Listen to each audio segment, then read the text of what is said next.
Good morning, everyone. Welcome back to day two of Trade Win. After a remarkable day one, where we saw insightful discussions at the National Trade Summit by Flash, the National Women Leadership Summit by Women in Management, and the National Operations Summit by Off Sigma, we are thrilled to continue with even more excitement today. We have four power-packed summits lined up, each designed to spark new ideas and foster deep discussions across diverse fields. Get ready to be inspired, challenge your perspectives, and network with some of the best minds in the industry. Let's make day two just as impactful, insightful, and memorable as day one. Thank you and enjoy the session ahead.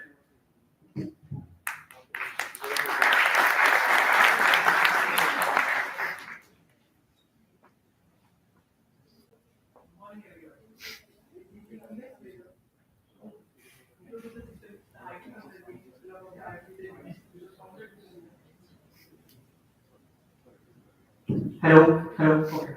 Good morning, everyone. It gives me immense pleasure to introduce Systemix, the IT consulting, analytics, product management, and e-commerce club of the IIFT Delhi. This was founded with a vision to equip the next generation of business leaders with hands-on experience in solving real-world challenges in the field of technology. Through a wide range of activities such as case competition, workshops, live projects, certifications, and more, the club is deeply committed to imparting the valuable insights in areas such as data analytics, product management, helping shape capable and well-rounded future managers. Today, we are here for the National Digital Summit of 2024, centered around the sub-theme Harnessing Data and Innovation, Shaping Tomorrow's Digital Ecosystem. Through this summit, we'll explore how emerging technologies and data-driven strategies are reshaping the businesses and driving the future of the digital economy. From leveraging data for innovation to understanding the evolving digital ecosystem, this session promises thought-provoking discussions and valuable takeaways. Now, without further ado, let's welcome on stage the senior club coordinators and the junior club coordinators of Systemix to take the session forward. Thank you.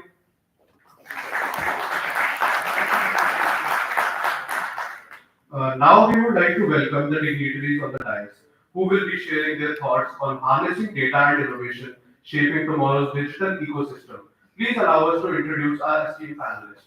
It is my honor to introduce you one of the most accomplished leaders in the technology and aviation industries, Mr. Vinod Bhat. Sir currently serves as the Chief Information Officer and Chief Ethics Counselor at Vistara, Tata Sia Airlines. He has over 31 years of intensive industry experience, having had senior leadership roles across multiple geographies, including the USA, UK, Canada, and APAC.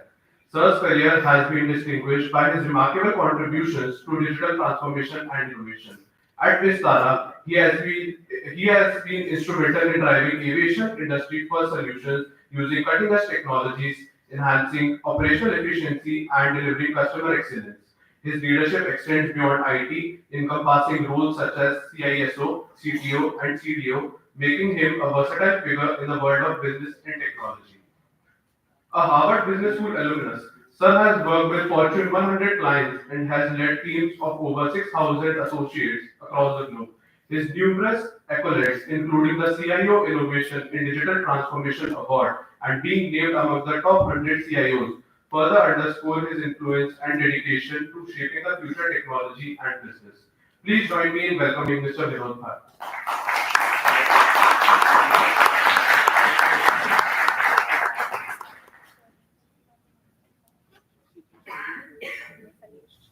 On behalf of Systemix, we extend our heartfelt gratitude by presenting you with a bouquet as a token of appreciation.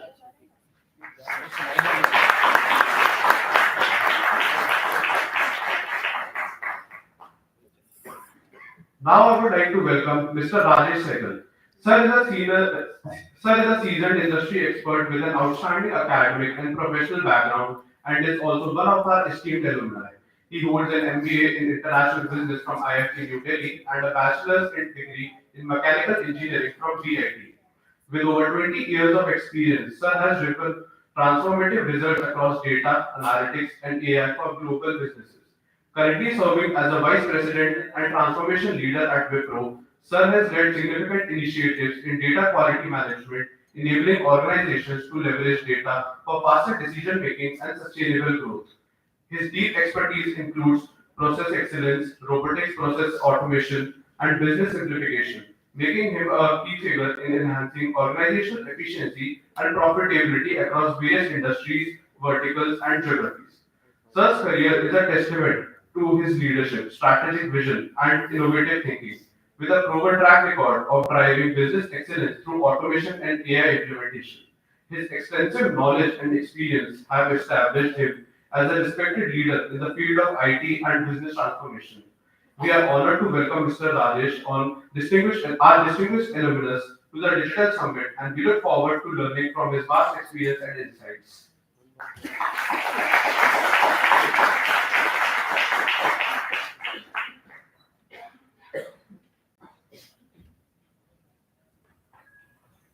On behalf of Systemix, we extend our heartfelt gratitude by presenting you with a bouquet as a token of appreciation.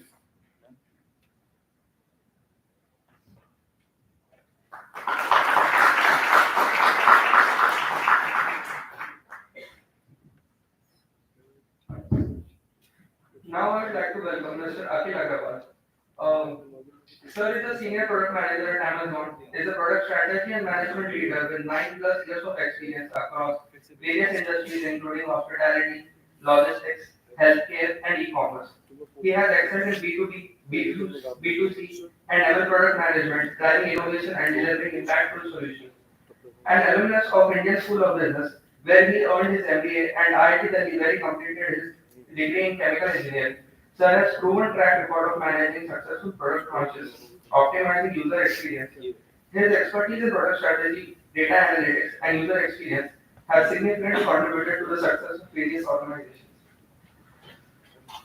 As a senior product manager at Amazon, Akhil sir has been instrumental in leading teams and developing strategies that enhance operational efficiency and customer satisfaction.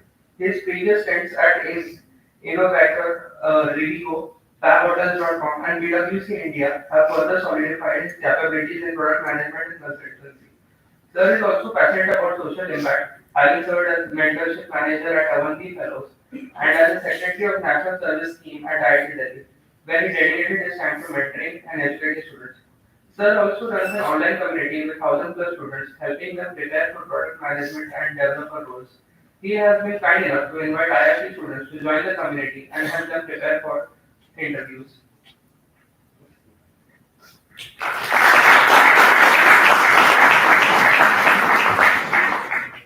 Uh, we are honored to have you with us today. On behalf of Systemix, we extend our gratitude by presenting you with a bouquet as a symbol of our appreciation.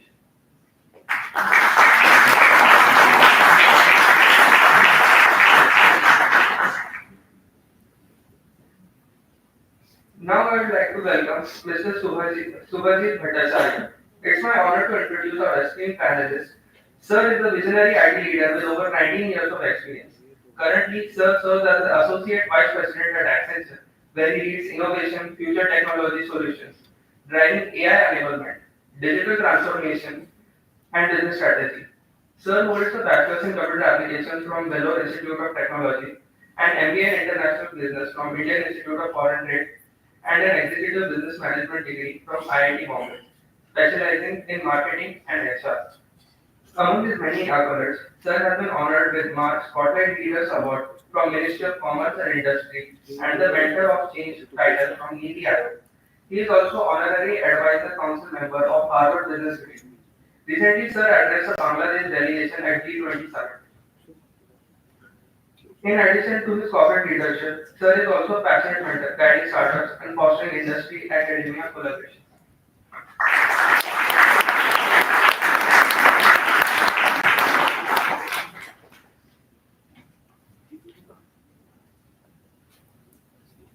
We are honored to have you with us today. On behalf of Systemix, we will extend our gratitude by presenting you with a bouquet as a symbol of our appreciation.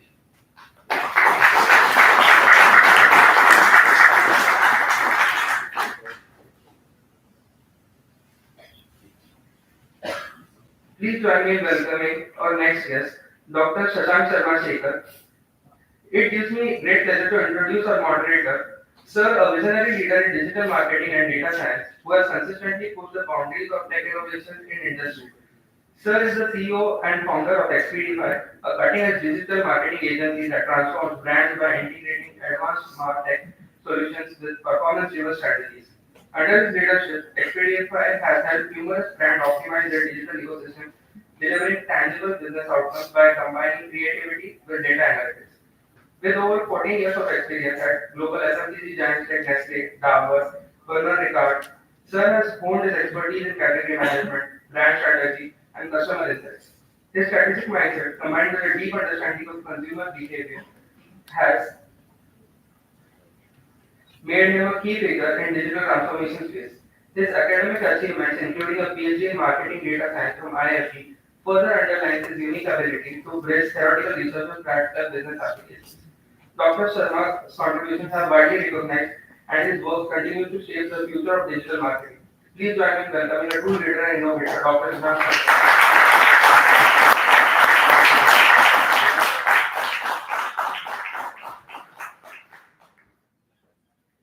On behalf of Systemix, we extend our gratitude by presenting you with a bouquet as a symbol of our appreciation.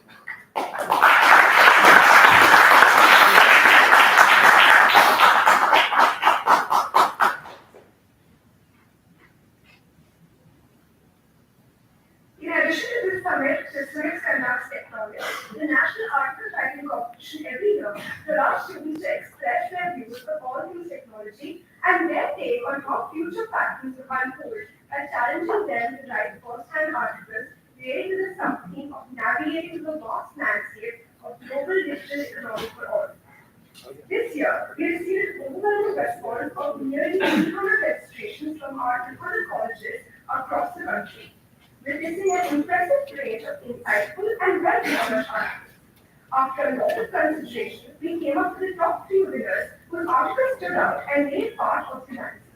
We congratulate all the winners for this impressive feat.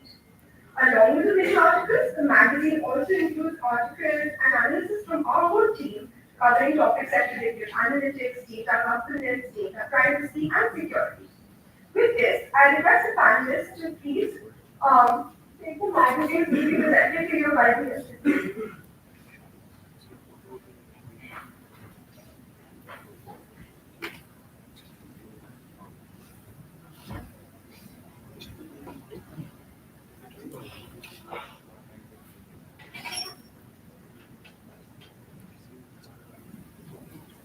I also request panelists to please step forward for the unveiling and the SCCs and JCCs to join us for photograph.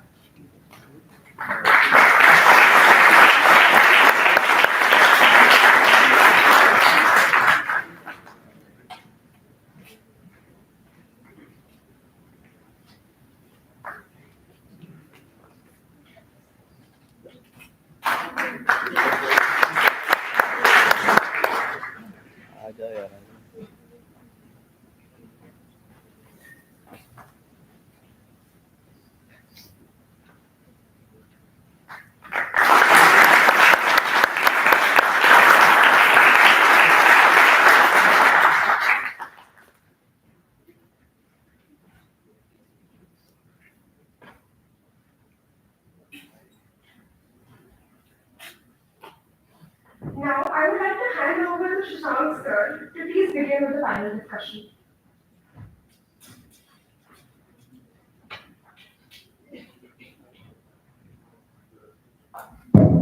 Hello.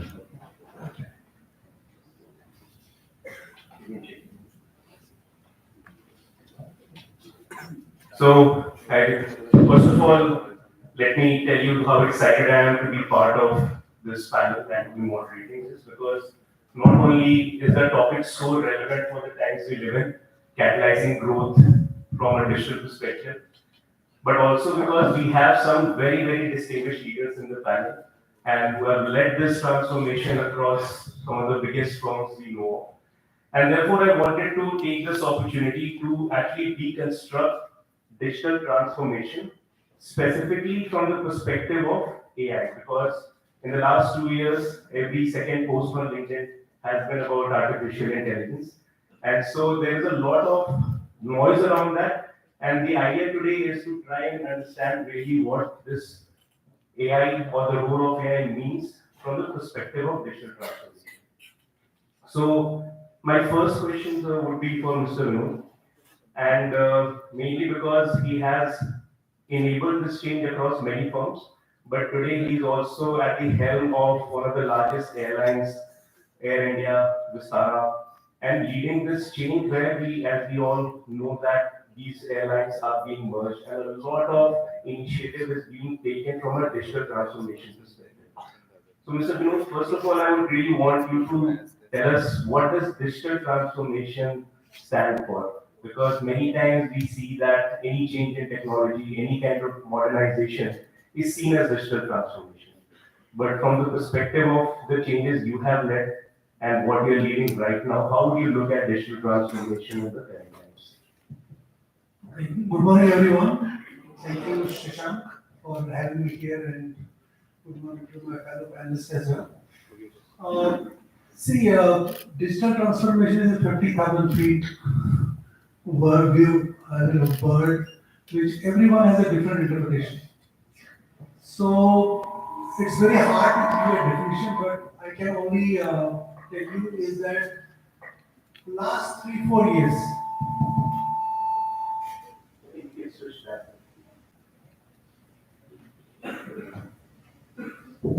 Yeah, last 3-4 years, particularly from the aviation point of view. This is my 15th industry I have worked in.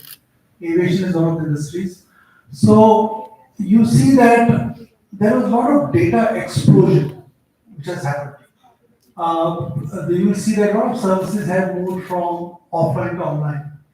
And aviation is just an example. Probably every e-commerce, every retail function, CPG, manufacturing, insurance, automobile, you name it.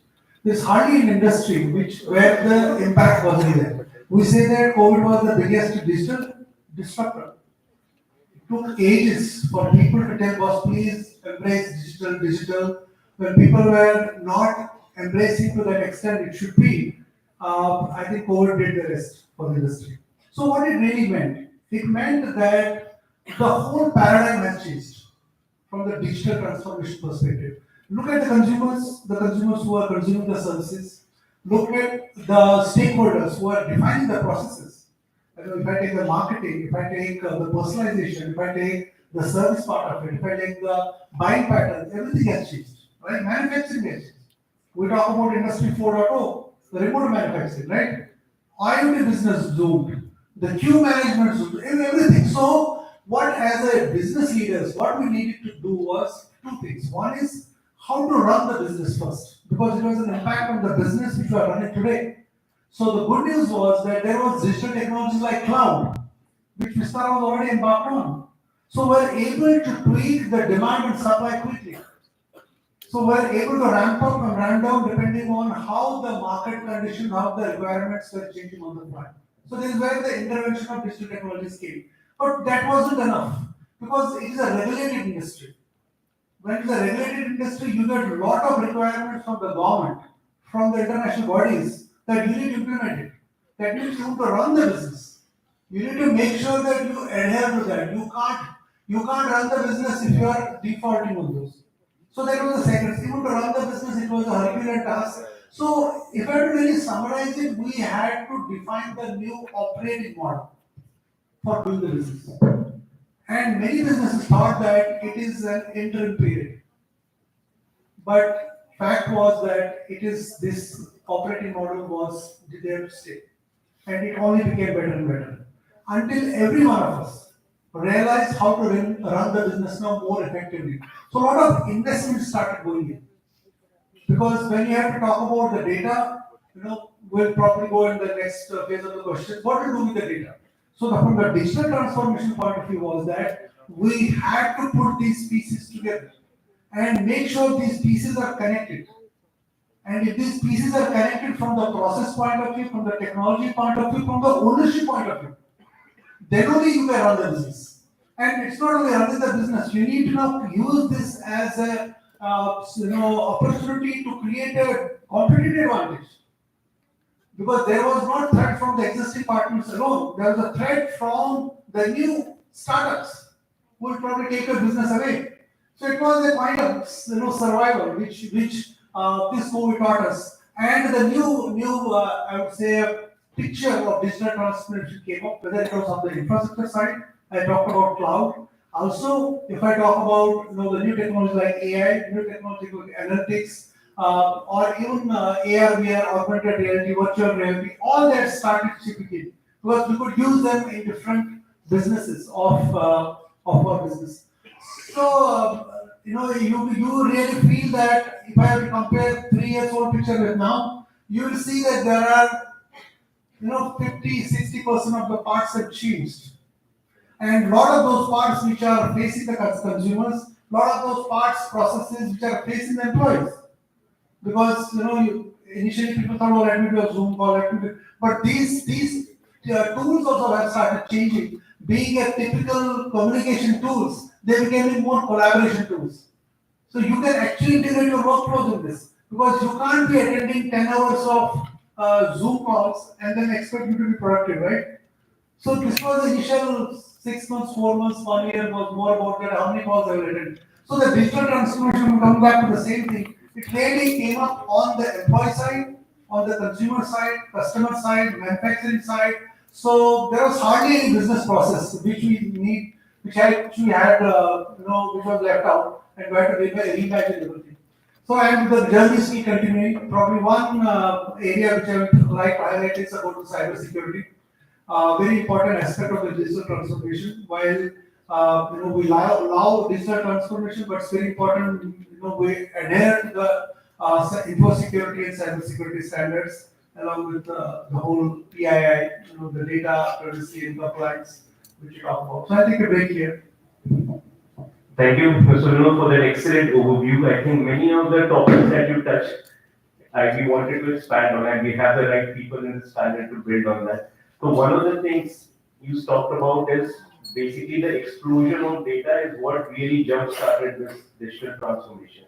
And I think there's no one better than Mr. Rajesh to expand on that because even for me, in my journey, I have seen that it was in 2013 and 14 when big data started really coming in a big way because internet exploded. While there were in 2008, I remember the penetration of internet in India was 4%. That's when it's really amplified, and for the world also. So, Mr. Rajesh, you have led this data transformation journey across industries, and that has all led to the digital transformation, and then ultimately analytics and AI and everything that followed. So, you talked about some challenges of getting the data in the right manner so that we can actually start doing something. So can you expand on that, on what are some of the core aspects from a data perspective which can enable digital transformation? Thank you, Shashank. But bear with me, I have a bad throat. So allow me to set a context and then answer your question. So perhaps I'm visiting this hall after 25 years. I've been there downstairs, visiting a big part of the alumni gathering and all. And while I was sitting there and here, I was reflecting on what has changed in the last 25 years. I was here 25 years back. One, of course, the side of the table has changed. I was sitting on the other side of the table. But I also reflected on the fact that we have to wait for our turn in the computer lab in the atrium to get access to computers. This was in 95 to 97 when I was here. And of course, I didn't have any email account. I didn't have mobile phone. But today I have 2 personal mobile phone, 4 account. I can have more, but I don't need more than that. And of course, can I imagine life without internet? Back then, we had life without internet. So when you guys, one of you are sitting here 25 years hence, what is that will be different for you? And I think after internet, the biggest thing that could happen to this planet is AI. Shashank spoke about. And why? So AI has been there for quite some time. Only when this ChatGPT launched, got relaunched in 2022, and towards the end of 2022, it made a headline. And today we are anticipating that it is not just our jobs, not just our health, finance, every aspect of life is going to be touched by AI. So AI will be as big thing as internet back then. So how is AI different from what has been happening so far? So now I'll come to digital transformation and then answer the question that Shashank asked me. See, transformation again is a continuous journey. There was transformation happening few centuries and decades ago. There is a transformation happening now. And till very recently, transformation meant that you work along with the people, process, and technology, which we not spoke about many of these things. Now, data was always part of either process or technology. There was no separate data organization. Today, big corporations are struggling where the data organization should sit. It should sit with the process of the functions like CFO organization, CHRO organization, CEO organization, or it should sit with the CIO organization. And then they are realizing that this is something which is now a new persona. So besides technology, data, and process, technology, data, and people. There's a fourth pillar of transformation which has to be a separate persona, has to be treated separately, and that is referred to as data. Not that data is going to lead its own life, but data has to work in conjunction with other three pillars which have been existing in the past. Now, data as such doesn't mean much until unless you convert that into actionable insights, which we favorably call analytics. So the journey is data, then analytics, then within analytics, there's something called business analytics. And by the way, I'm super happy I learned that there is MBA International Business course was there already, but now MBA BA has started. So this is something that we are preparing for future. Those of you are part of it, and rather all of you should be super excited that you have some opportunity to learn about business analytics in much more detail. Now coming back, so data analytics, and after analytics, the logical step is AI, right? AI of course looks at other parts of technology also. AI is all pervasive, right? Now, often analytics is the front end. It touches our life. It gives us insight in terms of visualization, in terms of various things. But we often overlook what role data plays. We talk about data, but we don't talk about data engineering. We don't talk about data governance. We don't talk about data quality and so on and so forth. Now, I don't know if you, Gartner is one of the big analysts that we have in the industry. As per Gartner, when they surveyed CXOs worldwide, the biggest challenge I should say, which 46% of the responded among the 975 CXOs of the global corporation, they said data quality. Then comes ethics and data privacy and ethics. So data quality, nobody was even thinking about that why it is important. But please remember, the AI or the generative AI or a model is as good as the data.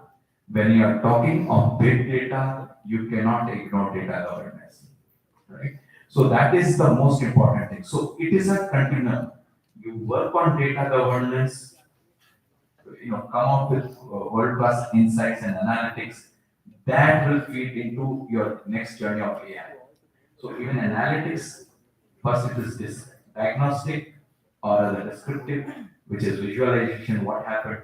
Then it moves the ladder, it goes into diagnostic, why it happened, and then it gets into predictive, why it happened, what could happen, and predictive analytics is the closest among analytics to sit in the LLMs or AI, right?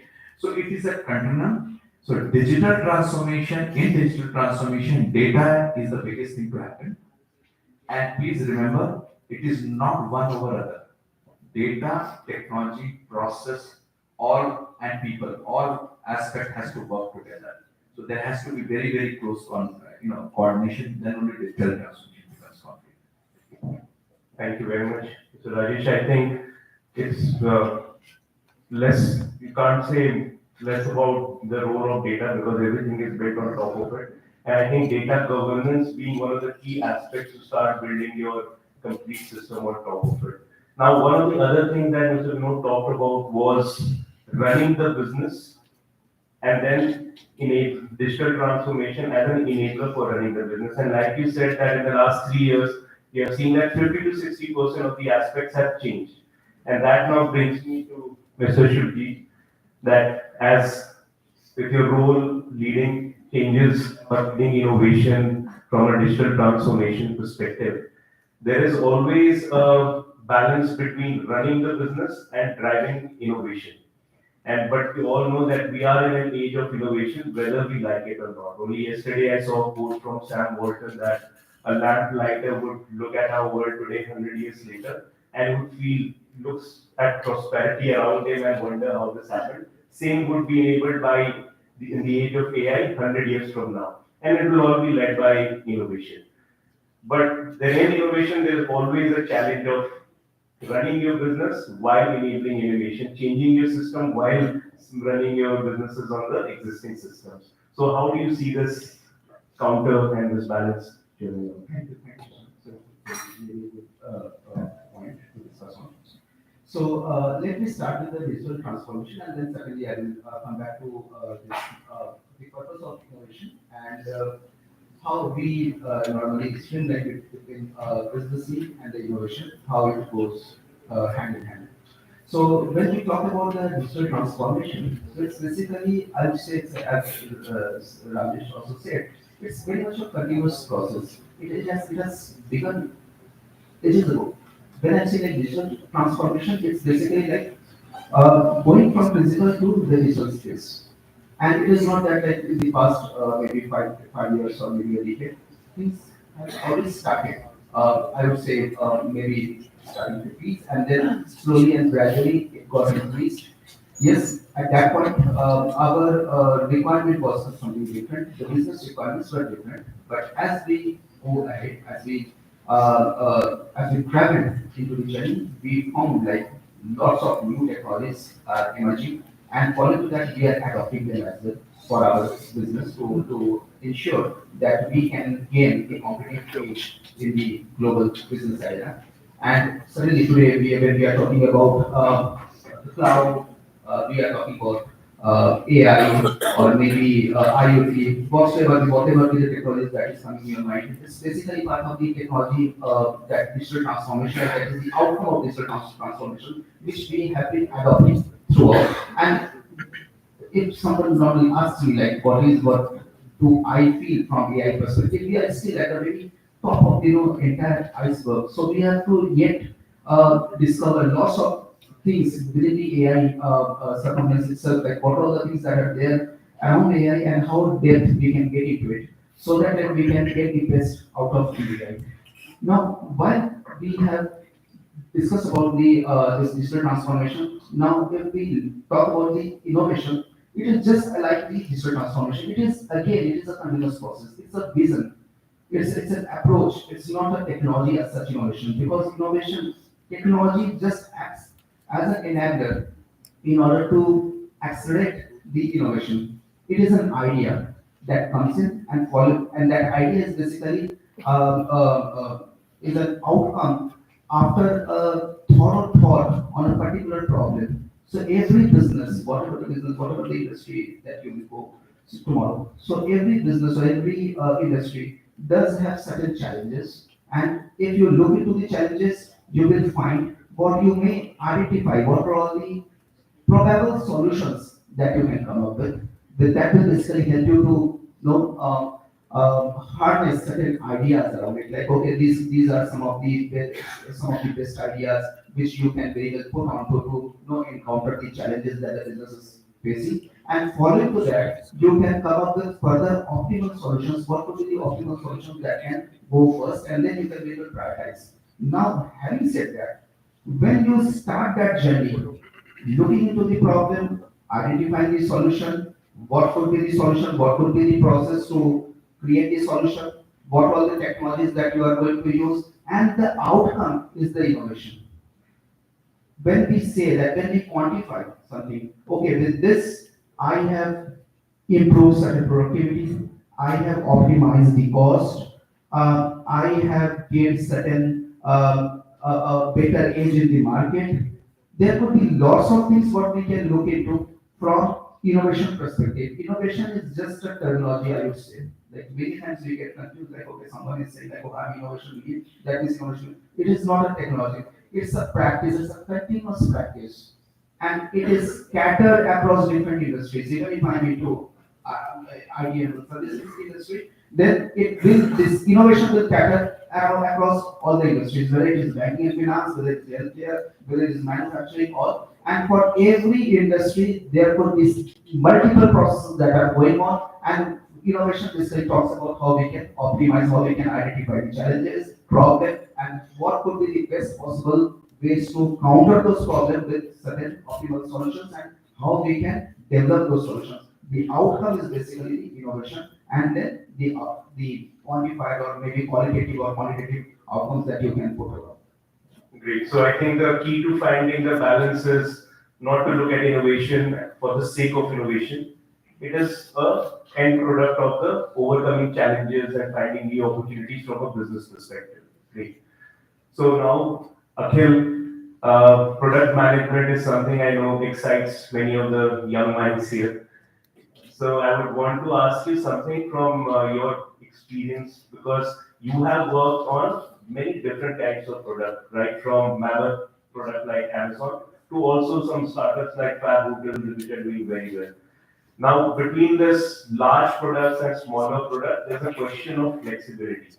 And now with AI becoming such a critical thing to integrate, smaller products have perhaps a better chance of integrating and changing their systems compared to bigger firms like Amazon. That on one hand, and on the other, because there are now many products themselves which are built on Gen AI. So their sole purpose is using Gen AI for multiple solutions. And then there are products who are using Gen AI for whatever they were doing right now. So I just wanted to ask you a very broad question on how you see, especially from an Indian perspective, product space shaping out, because there's so much opportunity, so many things out there. So what is your broader view on this subject? Yeah, thanks, Shashank. It's an interesting question. So how many of you use ChatGPT frequently? Almost everyone, right? ChatGPT came like 2 years back. But Amazon, if you take Amazon, it launched its AI assistant just like a few months back. Am I saying Amazon is slow? No. It's just that for a big company, and we are looking at such a huge transformative event right now, probably shapes or spans decades or even millennials, that it's so difficult for large companies to cope up. Amazons of the world will always play a catch-up game in this kind of transformation because it's such a level playing field. Now, any one of you could just get a domain name from GoDaddy, build a website over Wipro, Shopify, take OpenAI APIs, and then build something very unique, which Amazon will take probably 6 months or 1 year to replicate. So we are living in very, very exciting time with such a huge transformation happening with us. And I think you can look at it either as a threat or as an opportunity. And I think for people like you who are fresh out of college, I think it should probably be seen as an opportunity rather than a threat, right? Right? Because you don't carry any baggage. So that's one point on capitalizing on the atmosphere. Talking about your question on how product space is shaping up, yes, a lot of product management, if you look at the demand, if you look at LinkedIn jobs, a lot of them would be requiring AI experience. But people don't have AI experience, right? Like AI just came. So there are so many companies who are asking like 5 year AI experience. So what I'm trying to point out is that demand will be huge for someone who has worked on AI products. And it will be helpful for you to index yourself in such companies where there is some sort of AI happening. In terms of larger product ecosystem, I think Rajesh and Vinod have already touched upon how everything is becoming data driven. Then data itself is not enough. You need to build something on top of it. For example, a lot of companies are building recommendation engines. Netflix, all of you open Netflix and probably just pick up the Netflix recommendation engine, and you would find it more relevant than what you would have picked up yourself. So probably Netflix knows more about you then you know about you specifically about your doing preference, right? So that's a product over data. So that's how you build data products. In Amazon, if you shop, it talks about the people who shop this also shop this, right? It was frequently bought product. So that's also collaborative filtering. And it also knows a lot about you. How will it change? As I mentioned, we are living in crazy times. It will change so dramatically. So imagine a shopping experience where AI exactly knows what you need, but it won't tell you what you need because it knows that you need to do some sort of shopping before zeroing upon a product. So after say you have browsed 5 or 10 products, it will know, okay, now is the right time to surface the product which it thinks you know the best. And so essentially AI not only knows what you need, but also knows how to kind of pitch or convince you to buy it. Right? So think of that kind of transformative experience. And the field is just wild. Like I can't think of what will happen 15, 20 years down the line. The long-term plans have gone for a toss. There's huge urgency at the C level on how to kind of accommodate with this AI. Every company is talking AI. It's such a buzzword, but at the face of it, there are things that you can do to prepare for it. But we will talk about that later. Great. So I think I'm glad you touched upon the people aspect and you talked about the skill sets that people are looking for in the resume right now itself. And I think that's really the second half of the discussion where I wanted to talk about after taking the broad view of AI and digital transformation. Because ultimately it's the people who will be implementing, ultimately it's the people who will be benefiting, and ultimately it's the jobs and other things which are very, very intrinsic to what people are in for, which will get impacted in positive and negative ways.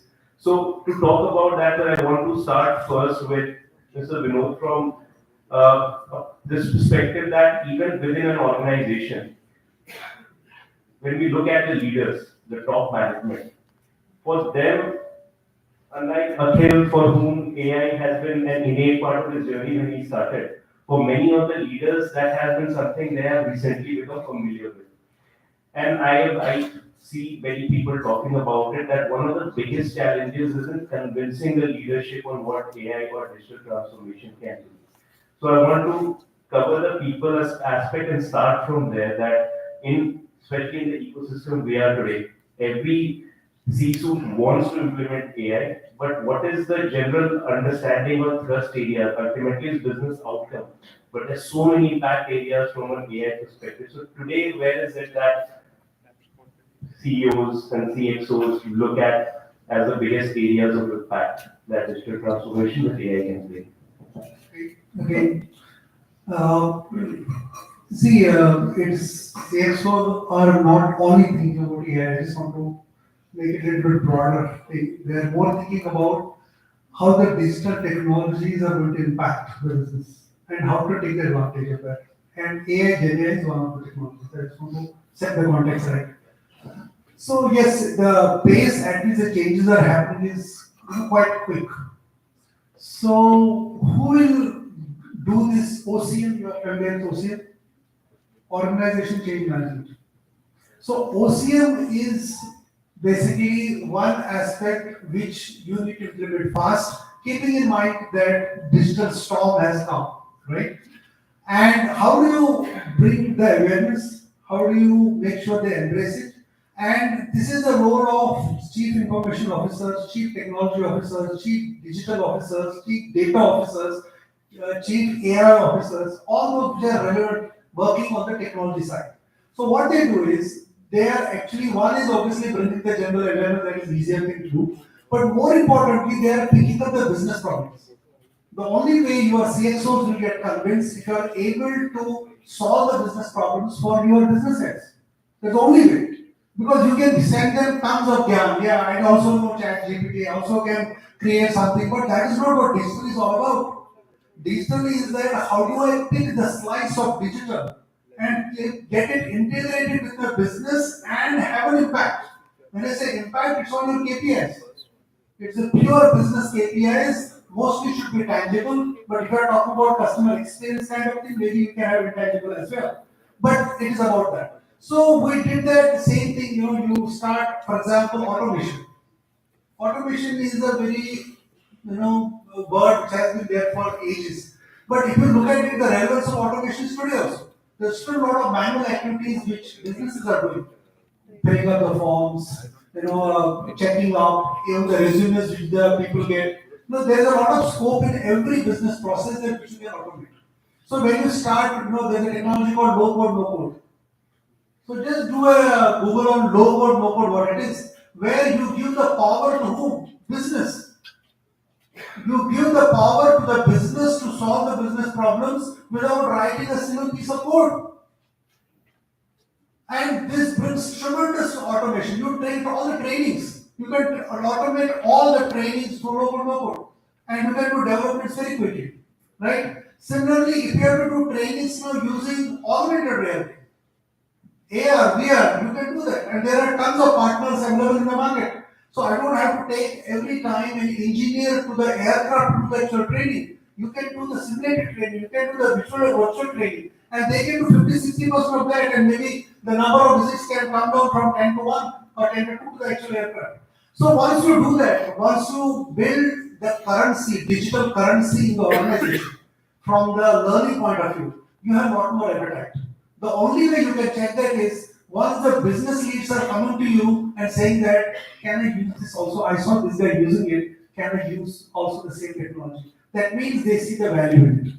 So, and automatically once you do, you actually speed up the whole OCM. And suddenly you see that there are a lot of digital ambassadors in the company who are not from technology, who are actually the business people, who are doing it. And there are a lot of events going on, a lot of workshops going on, industry events, and you should ask them to also join. The best way is when they see that the industry they are in, they see, oh, they have done this transformation, they come back and say, yeah, how they have done it? Can't we do that?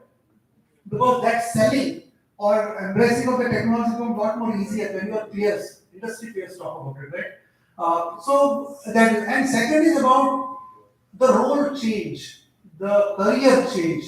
It's not about the people who are doing the roles 2 years, 3 years, 5 years back. Now the roles are changing. So you have to also understand that the kind of openings which are there are very different. So the organizations have come back and changed the job profiles itself. So if earlier there was a team lead, you may have a product specialist today. The whole world of waterfall model technology have changed to agile. It has gone to DevOps, it has gone to DevSecOps, it has gone to cloud. Everything has changed. So from delivering those projects, you need to have those kind of skills. And if you are seeing yourself not relevant, that means you are redundant. If you are redundant, you will be out of the game. So if you have to be relevant to what is happening, you need to make sure that you also look at your skill set. Can I do this project? What is stopping me? And also keep in mind that these are not technology projects. These are business projects enabled by technology. So this is a very important differentiation between earlier was the technology project, let us do it. So everywhere you see a problem, sometimes it's only a technology problem you are solving, but most of the time you'll be working on a business problem which will be greatly enabled by technology. Great. So one thing you said really, struck me, that make the outcome or the impact or the value delivered so compelling that people ask for it. That's when the OCM will really happen. And I think that's where one needs to spend time, and that's where we will talk about human skills, because ultimately making that compelling value is driven by human decision making and humans driving the AI innovation and change. So what you told me just before the discussion, that it's not human versus AI, it's AI versus the tasks that will get done because of AI, and then human will need to naturally upskill. And you had a very positive outlook, which I also share, that in reality, maybe the jobs will increase, the value will actually go up, but that will need a very different kind of mentality starting today on what we learn, what we train people on. So because AI is so vast, like right from understanding something, just stuff like prompt engineering, let's say, which is definitely going to change drastically, because as LLMs become, go from one version to the other, the prompt engineering will completely change. But some of the fundamentals of AI will remain the same. So today, if let's say for students of IIFT and generally, young people or even people who have been there in organizations for some time, if they have to think about where to really upskill themselves, which are the big areas you think they need to focus on so that they have the foundation in order to keep, keeping up with the change which is coming in? Sure. Sorry. So I'll start with reiterating the point that he made because it's very important to understand that. At a granular level, AI is not replacing human being. AI is replacing the task that human being does. So the trick of the game is that you have to learn new task. Estimate I'm giving you by 2036, 500 million jobs will be added, which will impact all of you because till 2036 all of you will be working, not me. So, and these jobs will be around solutioning of AI. And in terms of numbers, revenue or dollar numbers, this will add to $36 trillion, sorry, $50 trillion. That's the kind of money that will be involved. You can get a fraction of I of that if you reskill yourself. So to repeat, it is not a fight between AI versus human. It is a fight between humans who know AI and humans who do not AI. The business analytics course, for example, is a preparation ground for you for AI, right? What we have done, that will give you some clue. Of course, to convince CXOs, as I mentioned, you just go them with a business KPI. There are only 3 business KPIs, all other are derivatives. One is quality. Are you improving the quality of output? 2, productivity or efficiency or cost. All 3 are interchangeables. Are you using AI to bring better productivity, right? Which is the case. Unlike us, they don't have holiday vacation. AI can work 24/7. And of course, the speed of processing is also faster than us. And third is that our timeliness or responsiveness. So for second was the ability to respond, how fast you resolve. Third is how fast you will respond. There are 2 different things. So think through any business case which attacks one of the 3 or all of the 3. In most of the cases, it will attack all of the 3. Go to CXOs, they will be convinced. But what we did to the masses, we are an organization of more than 230,000 people. So almost everybody has done basic training. And of course, there is a people like us who work in the data, AI, analytics area. We are also reskilling ourselves. For you, the best path to start is data and analytics. If you spend time on understanding data, data engineering, and analytics, which I'm repeating, I'm very glad IIFT has it now. It was not there when we were there. We had just one subject called information systems. But now, since you have that, you build your skill there because that will be required to understand what goes into AI. And think of business cases, use cases. The biggest business case and use case that we have in current scenario worldwide is virtual assistant. That's the biggest business case we have as of now. It's changing very fast. The example that he also gave in Amazon when people do the shopping, the AI is nothing but a virtual assistant, which is helping Amazon to sell, right? And of course, assisting you to buy, right? And it is coming everywhere. So understand those use cases, and most importantly, again, I'm very glad that you are already doing it, that you started using ChatGPT. If you spend some money, let's say 2,000, you can have Microsoft Copilot, because ChatGPT will operate on an open platform model. But when you use, let's say, Copilot in Microsoft, it comes with O365. It will start reading and profiling you and your data, your behavior, your requirements, and then start answering you more accurately. So there's a wrapper called RAG in the enterprise context I'm saying, which basically customizes, simple words I'm using, the models to give you answers which you need, which is more relevant for you. So using the AI is the best thing to build that inclusiveness, build that, temperament mentality to learn about AI. Because, the thing that I did 25 years back, I opened a email account and rest is history. Great. So from RAG, what, like you mentioned RAG, and I think we have all seen that there are so many products now with features like text to SQL. When we use Copilot, so much of code gets written. And in fact, like everybody must have seen that viral video from the founder of NVIDIA, how coding may not may be a lost art, and we'll all be just people telling the machine what needs to be built. So from that perspective, because you have also played a role in transformation of people and upskilling journey. So again, I want to ask you the same question from this perspective, that with change in what AI can, skills, what skills should today people focus on so that they are ready for tomorrow. So much there to learn and understand.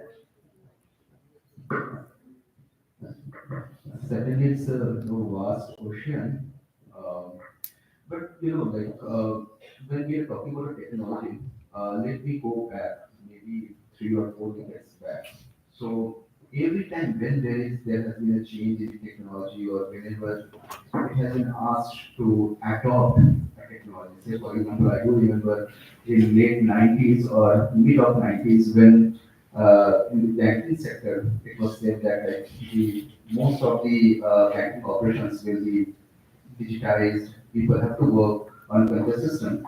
It was like many of the banking employees were bit, scared that whether they will be redundant, they will lose their job or not. But that was not the fact. The thing was like they had to go through certain training, and there was like proper handbook was there, and slowly and gradually we have seen that how core banking was introduced, and today things are moving so swiftly. And it's not only that, but even the overall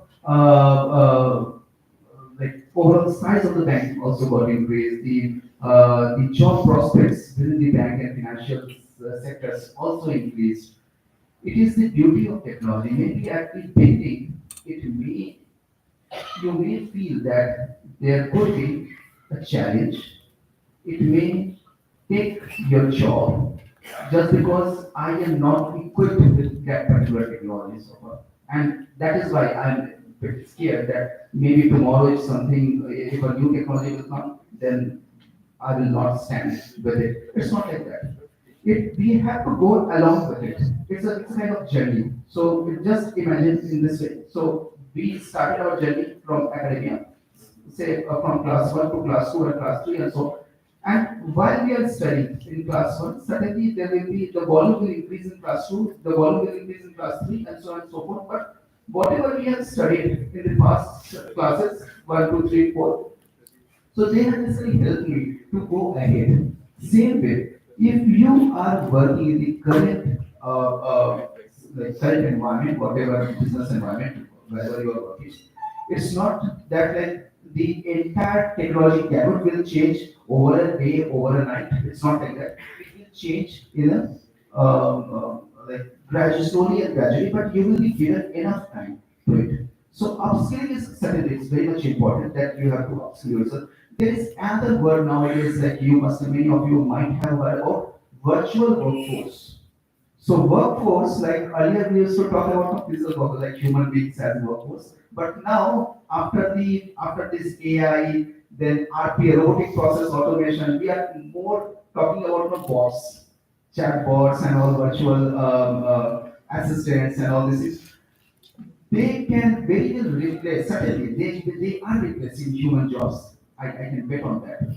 But what type of job? Job which are very much mundane in nature. Like you have to do the same thing again and again. That can very well be automated. What we are basically looking from you as a recruiter, I'm saying, is you should have strategic mindset because those things cannot be taken as of now. Those things cannot be taken up by the digital. That is one thing. Strategic one, creative one. You must be creative enough, And third one is your entrepreneurial approach, something new. What new I can bring into the business? What value add that I can bring onto the table? So these things are very much important along with the technical advancement. So again, so I will not talk about that you should know data analytics, you should be the level of IoT. So certainly you should have a basic understanding of all these things, just like a jack of all trade. But again, based upon your domain, based upon what in which department you are working, so department specific technology you should be well aware of. So it may happen that you are working into the finance, and then it is said like you should put enough into SAP finance, SAP module or whatsoever. So you should go into that one. I will not say like maybe into finance you should be strong into IoT or maybe into AI or those. It's not required that way. But yes, you should have a fair understanding of all the technologies, whatever the emerging technologies that are coming up. But at the same time, you should have a very robust hands-on with the technology which is on demand at the moment, so that you can prove yourself to be very much relevant to the industry. Great. So I think two things which you said I very, very resonate with. One of the things is that I've seen that across any organization, my organization, people use AI, but ultimately the outcome is very different. And I think the core there is whether somebody has a very, very strategic and a structural way of working with AI so that they're working for the outcomes. And the second thing is that just like people who have been working on PowerPoint for like 15 years, any new changes to PowerPoint, we can easily see the change and we can use that new feature because we're so used to the tool. So starting working with the tool, like everybody here works with ChatGPT, but there's so many new tools coming up and some of them are really at the edge of changing and transforming the tasks that they are working on. For example, video production being a prime case today. So leading from that, another use case of AI and working with tool is what Mr. Vinod also touched upon, no code and low code. 2 years ago, I came across bubble.io and I was very excited. The key question was, you ultimately know what you need to build before using bubble.io. Today, there is WebSim, which is amazing. Like you just tell what needs to be built and it gets built like magic. So from a product development perspective, you talked about flexibility, you talked about smaller products. So definitely no code, low code can completely democratize the process. 3 students sitting in IIFT can do a project and create a product at least at an MVP level. But my question there is that when you try to scale that up, there are many other concerns. For example, performance becomes a concern. So I mentioned cyber security and the security aspect, which we are not too sure of how it will pan out. So today, what would you advise? Like, I'm sure that so many minds here are bubbling with thoughts of creating something of their own. So where do you see these new, systems to create products quickly and their use cases?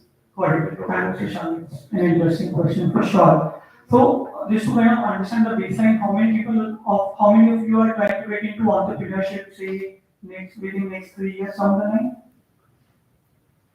Okay, and how many of you, not a lot, but how many of you are looking for a say job in sales and marketing? Okay, how many of you are interested in product management? Because I'll tailor my answer accordingly. Okay, good. So I've gotten the sense, I think, because the answer to the question differs greatly in terms of what you are trying to do. So if you are aiming to become an entrepreneur, I think the biggest problem for an entrepreneur is to build some business output, and you spoke about outcome rather than the technology. So I think, and with the technology coming in, Jensen Wilson also talked about that stop teaching a child coding. So coding is or technology is not that big of a problem, at least for a starting entrepreneur who is just starting something up. It's more of understanding the customer, understanding the product market fit. And then, building something at least through no code or like whatever is available, opening APIs, etc. So that's one part of it. But now, as you scale, definitely you would need the bigger challenges pops up as you mentioned, security, the systems doesn't talk to each other, and those kind of things. But I'm assuming the bigger problem, at least someone who's trying to become an entrepreneur, is to kind of how to set the ground up, how to get the PMF, how to kind of find those recurring customers from where you get your business. So probably I think that's where the bigger pain point is.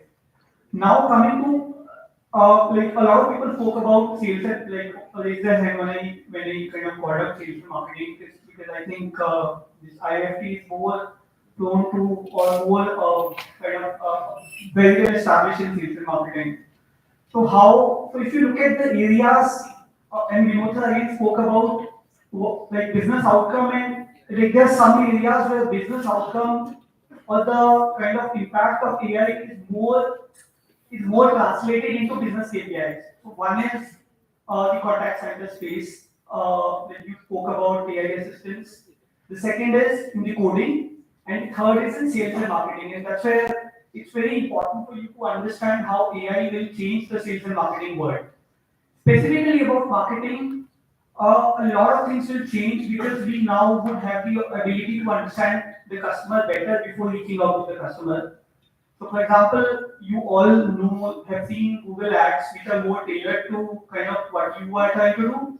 But now you'll see much more tailored ad, much more tailored content, which would like surprise you in terms of how much it understands you. And that's how marketing as a domain will change completely. It's about personalization at scale. Like earlier, like 5 years down the line, if you 5 years back, if we are talking about personalization, the notion was, hey, if you're personalizing to a particular field or a particular set of customers, your scale would get limited. But now with AI coming in, that is no longer the kind of constraint. You can personalize as well as you can scale. So you'll see in terms of marketing, a lot of things will get personalized, and that will also translate to sales. So, for example, you're going to a person for suppose to convert a lead or to create a lead, you would have the context of what has happened with that customer, and you should be able to synthesize quickly in terms of how kind of use a particular tool or a product and get that information quickly, and then you should understand how like what to pitch next to the client so that it converts, right? So it's very important for someone going into sales and marketing field to understand how sales and marketing is getting changed via AI, and it is getting changed much faster than you and I know. Because there are so many startups. If you look at Y Combinator funded startups, a lot of them are towards sales and marketing. And I would advise you to kind of go to Y Combinator website, look at the kind of startups that are getting funded because like 3 years, 5 years down the line, those startups will be your unicorns. So that's the broader picture on kind of how to prepare and how to think about it.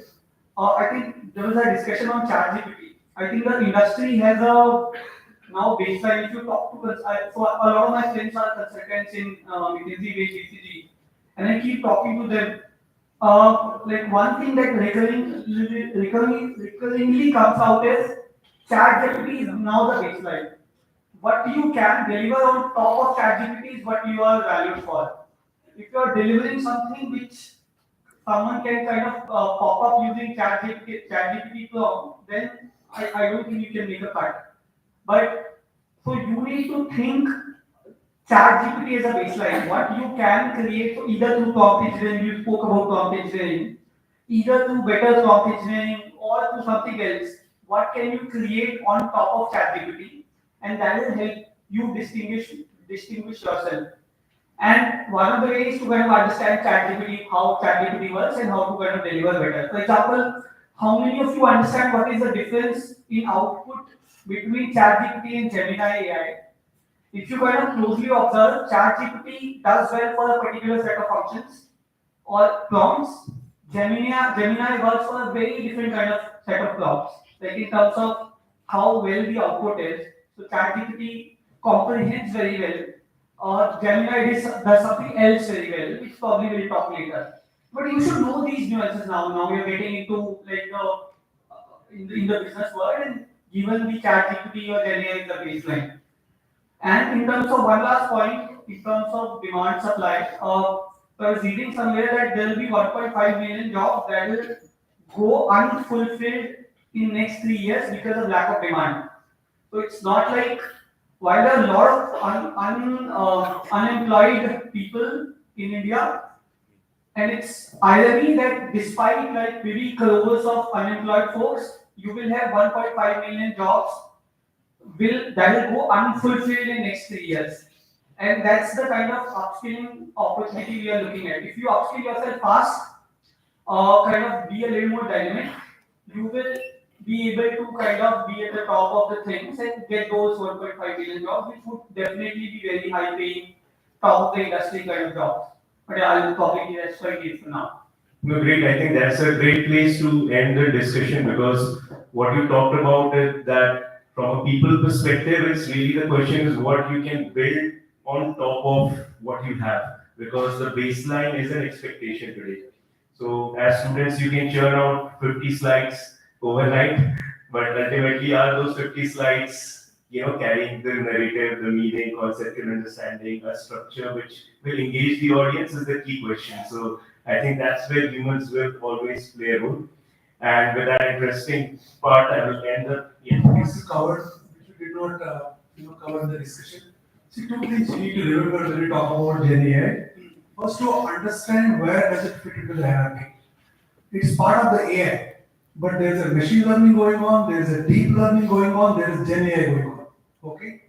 The only difference in Gen AI is that it can create content. When you create, it's called synthetic data. So it's very, you would have seen a lot of deepfakes going on. So that synthetic data is data which is created by the model. So you need to understand if you are working in Gen AI project, that what kind of model I'm using. And second is what kind of data I'm using to train the model. Is this data publicly available? Is the data enterprise data? If it is publicly available, you are supposed to protect the data privacy, the security, the compliance. You may be actually creating more problems for yourself. So the training data which you are using for the model, please understand that better. And also, is that this synthetic data is used or not? Make sure you understand that better because there is a concept of drifting of model. In AI, we call about drifting of the model. The model drifts. That means it gives you biased replies, answers, which cannot be fair. If it is not fair, it is biased, it may not be transparent. So you may have audit issues tomorrow. So when you are embarking on the Gen AI journey, please understand it is not chat GPT. It's about embracing the model for the enterprise. And whether it is facing the customers, consumers, it is facing the inside the enterprise. So you may have a lot bigger exposure to your brand. It may do more harm than good for the enterprise. I just want to set that context. Excellent point. In fact, we missed the challenges. So one challenge is stated, we also spoke about earlier, which is the quality of data that it gets it. Because it can mislead. So the model is as good as the quality of data that gets it. Two other aspects briefly he touched upon is, one is privacy, data privacy. And it is very important, all of you should know. I'll give some numbers which is quite baffling. So GDPR, the amount of penalty that this regulator can impose is $20 million minimum. So it is $20 million or 4% of the revenue. So for an organization with $10 billion, we are talking of $400 million. That's the kind of penalty. Suppose you are in the middle of this, right? Your career is doomed. So ethical use, data privacy, both two different things are very, very important and cannot be ignored. See, when AI started and all the leaders in the world started talking about it after ChatGPT, conventional people only used to think what is the value it will bring to us. But then they realized value is good, but the amount of damage it can bring to us is huge and humongous. The morality of AI is a very important aspect. You can make a career also out of it. So we need a lot of people in data privacy, we need a lot of people in information security, we need a lot of people in cyber security, we need a lot of people in ethics of AI and so on. A lot of people are required there. And when you wear the hat of data privacy person, you have to start thinking on what damage it can bring, which normally we don't do. Because our curriculum is designed to find out the value it can create. We do not talk of controls. And without controls, we are doomed. it will have far-reaching negative consequences than you can imagine, you can think of. And it has started emerging. You know, when I'm sitting here, I was getting a call from Sri Lanka. I don't know anybody in Sri Lanka. It popped up. Airtel says it's suspected spam. You can imagine. It's all AI generated, IVR content. Something lying in parcel, in customs and stuff like that. All those are they are using AI very, very effectively. So please, this word of caution is very important. We all should be excited about AI, but we should be very, very careful because you don't want to get caught into the middle of wrong side of AI. So I'm glad we touched upon this. I think this subject needs another session altogether because even in my mind there's so much fuzziness there because 10 years ago we thought that probably the analytical jobs, or not jobs I would say, but tasks will be the first which will get most impacted. But who knew that graphic artists and photographers and video production are some of the things where the biggest transformation will happen, and that happened in 2 years. And the risk and the cautionary road that you talked about, I think even in my mind there are questions because we now create so much of content and we can see that this person looks like Virat Kohli. So can I use this or not? And we don't know the exact answers to that. So I think there's a lot of scope for people to take up roles in those segments, like you said. So I'm glad we touched upon that to end this discussion, and now we can open up for a few questions from the student. Yes, please. Can somebody, or you can speak. Fine. Good morning, sir. I'm Pratham Agarwal from Bhat. So as we talk about AI and prompt engineering, so what are the limitations of prompt engineering and how businesses can address it so as to make sure that the AI implementation is robust in today's business world? So you want to ask the limitations of prompt engineering as they are today? Yes, and then how in today's world the businesses can address it. Okay. So as to make sure that the AI implementation is robust. Okay. So anyone? I'm not sure if there is a limitation of prompt engineering, but there is certainly a limitation of the answers that you get from the model. That we see. I've been active user of Copilot, which is a paid license on Microsoft. Many times they can't answer. Sorry, not just the answer is definitely one. I think one of the biggest is the bias from the AI models. And there are proven case studies that AI, suppose a job, like someone who is selecting for loan, an AI who is selecting for loans might probably end up rejecting loans for basic identity patterns like gender identity, race identity, or some other identity which ideally shouldn't have happened. And the bias of the people who are coding it will unintentionally go into the results and can create catastrophic influence, like not just from the side of business outcome, but also from the regulation standpoint. So that's one. And then there are so many open problems in terms of AI. For example, there's this problem where there's so many open items. For example, if the car is self-driving car and the two people and an accident has to happen, where should it go? Like, should it optimize for the amount of damage to one person or less damage to multiple persons? So there's so many open items there, so you have to kind of touch carefully. For example, Google also faced a lot of backlash recently because the Gemini was serving something which shouldn't be serving. So bias and the open ethical points or questions is another kind of area where an organization has to be very, very careful in terms of AI implementation. Thinking what I want to see, I want to segregate your questions into two parts. One is the skill of prompt engineer. That itself is a skill. What kind of questions you can ask? How do you frame the query? So people are specializing in that, depending on what model you are questioning. That is completely different. That person may not have idea how the AI has been implemented. They may only be trained how to ask the questions. Now we are talking about the AI as a model implementation. I talked about the data it is going to use for training. I also talked about the monitoring. I talked about the bias of the model. I think Akhil briefly talked about that. So when you are in a business, if it is a regulated industry, you should be able to stand up in front of auditors that why the data is showing like this. Literally, you have to go to the transaction level. And you said that whether the AI implementation is successful. Those are the aspects which you need to worry about. Whether it is unbiased, whether it can be audited, it is transparent, it is ethical, and there is no, the drifting of the model is not happening, and course corrections are happening, and you have sufficient data points to justify to the board of directors who will be monitoring it and also to the rest of the world.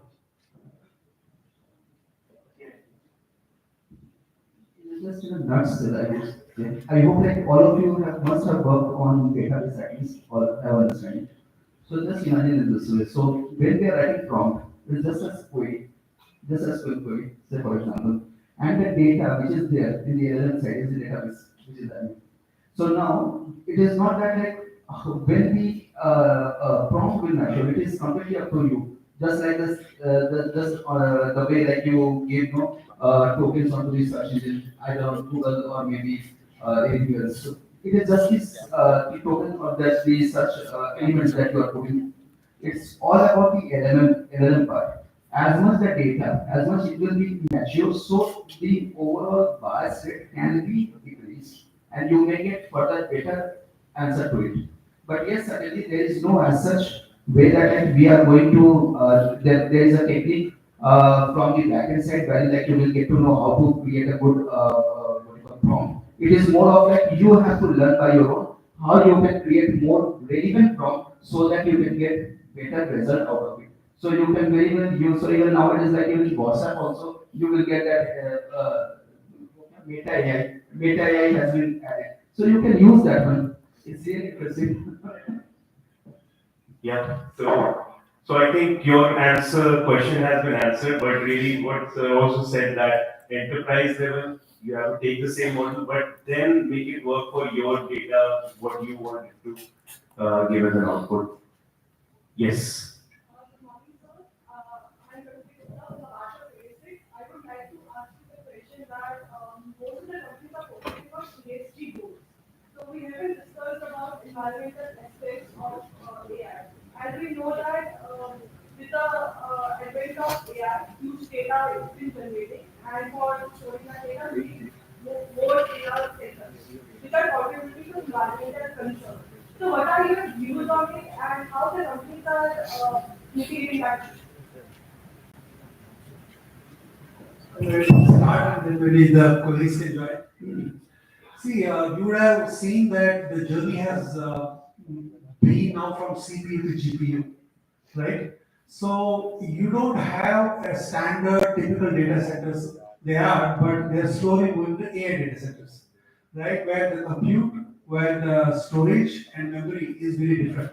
And I don't know how many of you have read yesterday's news about Google. What is Google doing differently on this area? Nuclear, absolutely. They are tied up with a startup exactly addressing that. How do you tap onto the new model of delivering that energy requirements are very high, right? So there will be, it is again a journey because why do you strike the balance? Because you want to go AI way but not at the cost of the environment, right? So there will be always green AI also coming into the picture. So if you look at it, there are a lot of green AI going on, green data centers going on, where you will try to optimize it. Because when you set up the data centers kind of setup, you need to optimally use it. It's like if you don't use it, you will still charge for that bill. So the whole concept of workload optimization is an important aspect from the data center perspective. If you want to only run this much program, you don't need this much big server, no? So do you need to take a bus if you have to go from one place to other place, or you can take a small car? That is what it is. So you need to right size that architecture. Once you right size that architecture, you will be slowly addressing, helping the environment, helping the whole ecosystem. And these are not only the individual company goals. These are the goals set up by the industry bodies, and you need to sign up on a sheet of paper. So it is happening in the automotive, it's happening in the aviation, it's happening in many industries, and IT is no different. Thank you. So on this, I just wanted to add to it that yesterday or day before I met somebody, I don't remember the person talking about it, and he said that as far as the ESG goals or general environmental, problems are concerned, today as humans we don't really have a very strong solution to it. We don't really know exactly how in 70 years we will be completely green, and many see AI as the opportunity to build those completely new solutions around that. So if we limit AI because AI is generating its own set of pollution, then maybe we will be, keeping ourselves away from those big impactful solutions that may solve the problems eventually. So I felt that was a very good insight there. We are not looking at sustainability from carbon emission footprint, etc., as a standalone for AI. What we do is that we do the calculation of footprint of entire organization, and then we have multiple sustainability initiative with targets defined that by this year this is the percentage emission reduction, etc., that we have to do, and by a specific date what is the net zero that we have to achieve. So we don't look at AI as a standalone one. However, likes of Microsoft has to look because they are generating much more data. Microsoft, Google, all these companies, Google is already doing, as you mentioned, and all these companies have a strategy for AI alone. How are they going to, look at the sustainability aspect of it? But for the rest of the organization, the AI alone is not causing so much of issues. There are many other sustainability issues in the past which we are trying to address. So we have a comprehensive solution around it. Most importantly, remember two words: responsible use of AI. So we are saying two things. One, conventionally, which all of you must be thinking, how is AI going to help me, help everyone? How can I make a living out of it and stuff like that? And second word, which is the first word actually, responsible. Be responsible. Sustainability is one of it. Then we spoke about ethics, we spoke about privacy, and so on and so forth. You cannot live with one of it. You have, if and since most of all of you are sitting in a business school, you eventually become a business leader. When you are a business leader, you can't afford to not look at things comprehensively. He has been talking about, and I was noticing about audit and stuff like that, because that's what he faces when he goes into the board meeting. All of us face that. So do we have, yes, please. Although I feel that all the points have been already touched upon, basic thing is that responsible AI where like we are moving towards. This is also true that like we are very at a very initial stage, wherein we have to see like how we can use the AI at the optimal level so that like the overall impact onto the environment should not be. But at the same time, like I remember like last year I had a discussion with one of the directors of ISRO. And now what they are planning is like the data so far, like data centers have been hosted there across different geographies within the world. So now what they are saying like they will be hosting the geo out of distance, so maybe in the space. And the data will be sent there so that the overall impact onto the environment that can be minimized. At the same time, data will be residing. So whatever the adverse effect that may happen, maybe due to war or any natural calamity, at least the data will be residing, and we can be able to get those data at any point of time from there. And again, as I said, like as you were asking, like what would be the impact on the environment? At least with that, the environment within for this earth that will be safe. But suddenly, like over the period of time, again, the space can also be included. So yes, it is going on. So we are basically looking upon like how best solution that we can bring in order to optimize the overall disruption that is happening at the environment. So good question. Do we have time for one more? Yes, please. Good morning, everyone. I am Colonel Jacob. I am part of the executive program for the resettlement translation course for the defense officers. I have been working as joint directorate at the IIFT ecosystems for the last 4 years. So we deal with the software development and all those aspects of defense, army personnel. The discussions regarding AI and quantum computing, quantum distribution, all these aspects have been discussed within our country.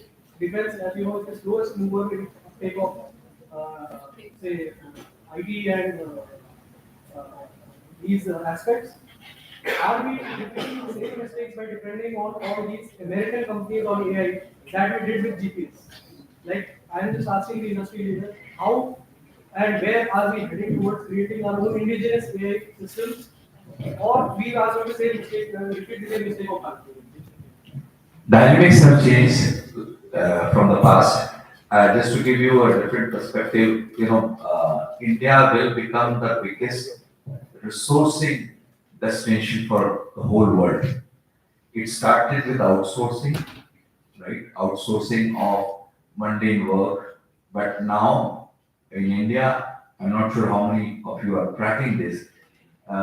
There's huge amount of GCCs coming and doing strategic work also. Entire strategy function being outsourced to India. The only difference is that they're not outsourcing to a third party service provider, they are doing it themselves. But they will still need Indian resources to do that. And in the process, India will learn, Indians will learn, and the dependency on India is going to increase much more than what we see for manufacturing we have in China. For services, it is going to increase. I think government is very sensitive about it. They are doing their bit. There has been some noise also in the past that we want to build our own search engine and stuff like that. So it is no longer, depending on the West only. India will have a very important role to play. You look at 20 years back, you would not have seen as many CEOs for the big corporations like you talk of Microsoft, you talk of Google, and many more, right? So things have changed. Indian talents have been recognized worldwide. It is a golden era for all of you that, many people are dropping the plan to go to the West for further study because they are seeing the kind of growth that India is seeing. So I believe that we will have a very important role to play. And there are people, there are think tanks who are working towards it. And even the Western corporations or multinational corporations for that matter, depends on the big way on us. I have a bit of a pessimistic view to this, and I think coming out of my limited experience. When I speak to my friends, like a lot of them are in Google and other companies, and the kind of work they're doing here in India versus in US, I feel most exciting work is still being done in the US, specifically around Gen AI. Most of the Indian startups, if you look at it, they're just building something, some sort of wrapper on top of ChatGPT, or they're using OpenAI APIs to do something of the sort. When it comes to core, the exciting technology part, I think most of it is still kind of being done in US, at least based on my experience. I could be wrong. But I've been kind of studying this trend for past 1 year. I feel in India we don't have that kind of so far that urgency with respect to that threat or whatever you call it with respect to Gen AI and the kind of change that it can build. For example, Indian industry has been built traditionally over like a lot of contact centers and second a lot of coding capabilities that we have developed at scale. And all of this will get like most of this will get at some level or the other will get kind of redundant because AI will come in. Is like definitely there's a lot of urgency, but the level of urgency that this topic demands, I think there's a scope to improve. And kind of maybe the government or the bodies or maybe people like Rajesh who can influence this. Maybe I think they should. So that's how at least basis my interaction with folks in the US, in Google, Amazon, and in other companies. But yeah. I think I little bit beg to differ with Akhil. The transformation which is being done here in India in the IT side is amazing. It is not about running the contact centers. We have started IT operations in India in mid-70s. Then we have outsourced the work from New York. So if you look at innovation on Apple side is happening in India. If you look at all the products, GCC work is happening. So I don't agree that we're only contact centers and little bit of here because I have spent more than 32 years in the IT industry. I can see it that the kind of work which we are doing and the kind of strategic differentiation which is helping the companies to do it. So I want to just paint that picture that no, I think the work is not only Gen AI side, because also what I have seen being the industry now, that people have started implementing Gen AI or AI based solutions in the core business processes. See, it is not only about what you see on the chatbot. It's about that if I'm in the finance domain, if I'm in the HR domain, if I'm in the manufacturing domain, is the AI helping me to do job better? And trust me, there are tons of companies today, work is being done in India, delivering in India. So that is the change which is happening. It is no more that you have got a virtual assistant development.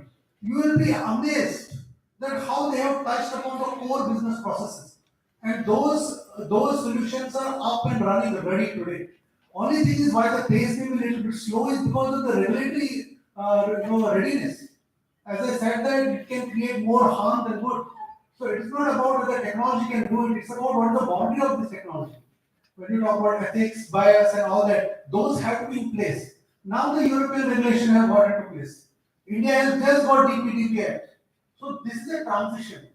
So there is a lot of hunger where a lot of startups want to do the work. But unless these things are frameworks are sorted out, the pace will not pick up. You will not see the visible pace. But wherever you don't have an impact on the PI side of it, where the enterprises can do it, amazing work. In fact, I can tell you that in Vistara, what is amazing work in India.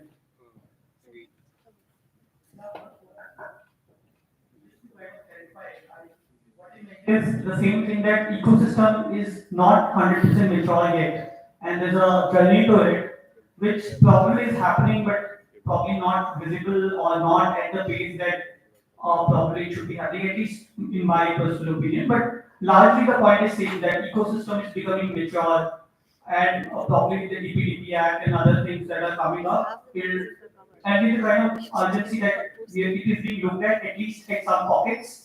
I think we are getting there. So probably a little too pessimistic of a picture, but that's my personal opinion. Yeah. See, it is not what you do is small or big. No, never think like that. How you do is important. Now, just example, it's your choice. You can call a shoemaker a cobbler, or you can call him a brand. It is the way. So even if, let's say, if you contact centers, the amount of value they were able to generate, counted dollar values, and I can give you umpteen examples. It has never ever happened when the work was being done in the West, because the quality of talent was going here. The processes that they have put, that was amazing. That was amazing. The best talent doing a small, in brackets, menial work can produce amazing work, like the shoe manufacturers, right?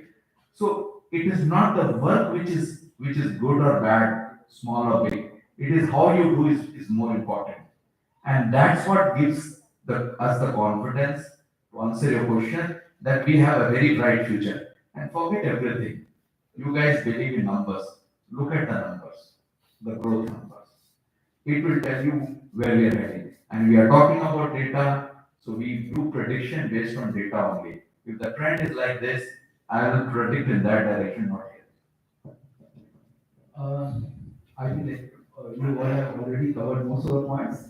Few good news that I want to share because I'm working closely with the ministries. So, very first thing, like for at least for defense perspective, we have come up our own operating system. If you have heard about our operating system as well as our this one, we call search engine.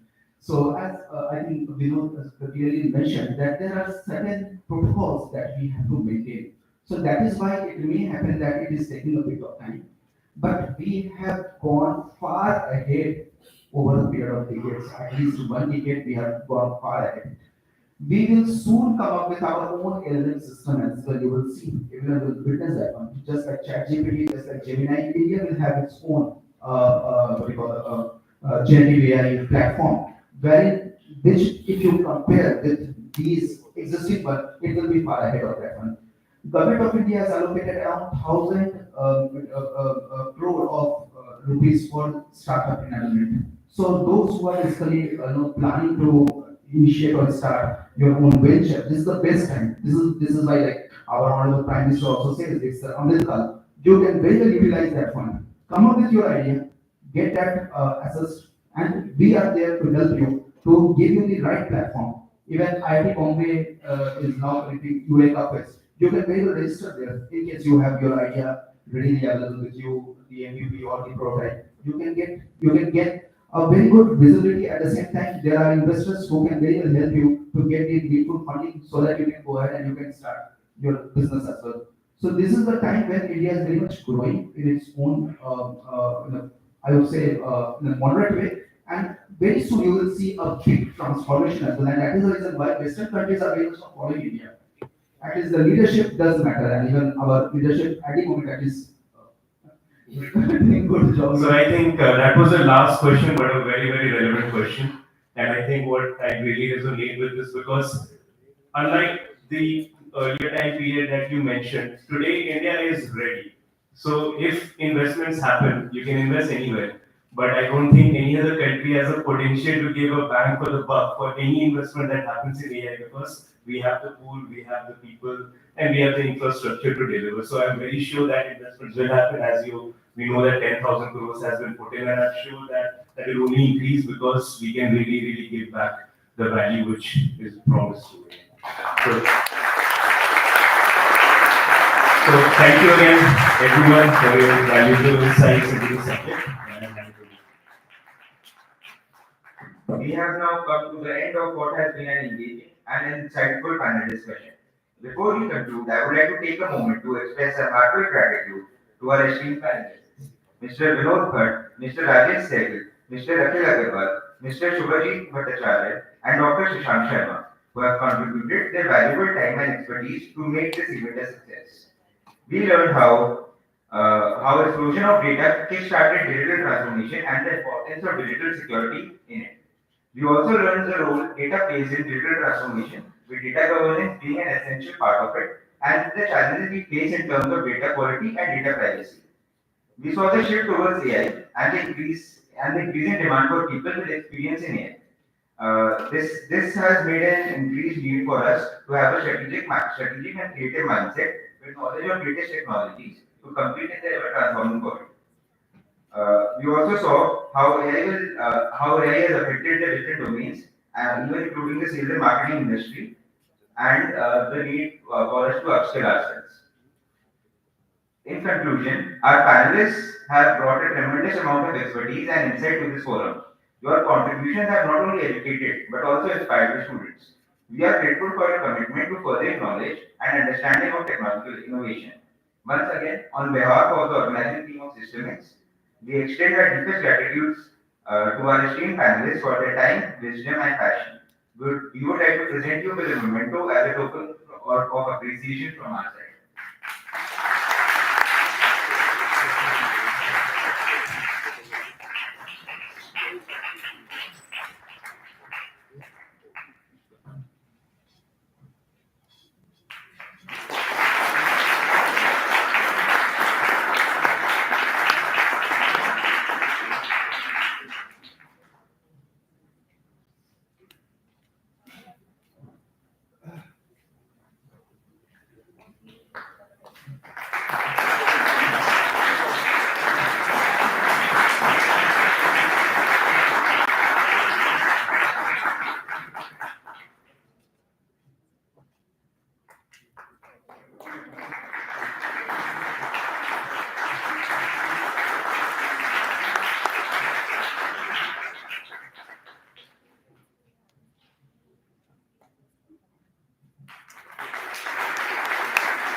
With this, we conclude the National Digital Summit 2024 and look forward to meeting you all again soon. Thank you.